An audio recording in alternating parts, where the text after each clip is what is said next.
Le sort d'Elisabeth Borne est-il déjà scellé? Ce jeudi 16 mars. La réforme des retraites est au cœur de l'actualité. Un sujet qui fait débat depuis plusieurs mois maintenant et qui pourrait engendrer un grand bouleversement au sein du gouvernement. Car même si le président de la République a assuré, mercredi 15 mars,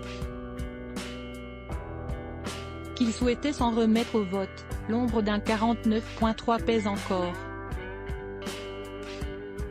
De ce fait, imposer une telle réforme de force serait pour Elisabeth Borne une décision qui pourrait lui coûter gros.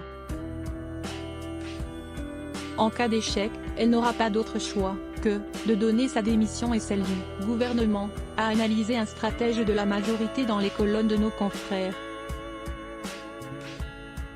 Un scénario dont la principale intéressée serait déjà au courant.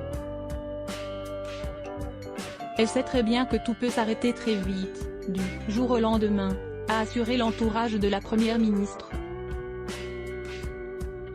Ça fait partie du job.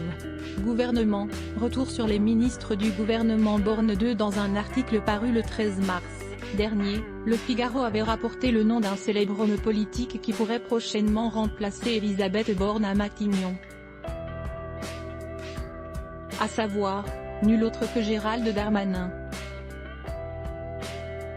Un homme qui, comme l'avait rappelé un membre du gouvernement, aux médias, avait déjà cet objectif pour ambition.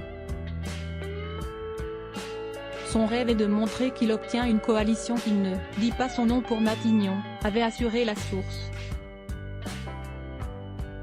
Une perspective d'avenir professionnel qui, d'après Hubert Falco, maire de Toulon, pourrait être faite pour le ministre de l'Intérieur.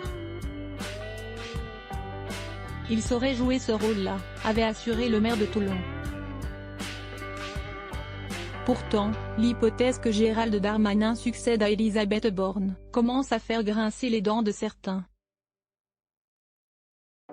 On ne va pas lui laisser les clés, avait ajouté une source restée anonyme auprès du Figaro.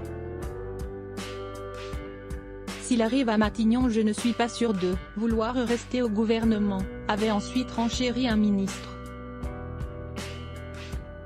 Crédit photo, Stéphane Le Mouton Bestimage.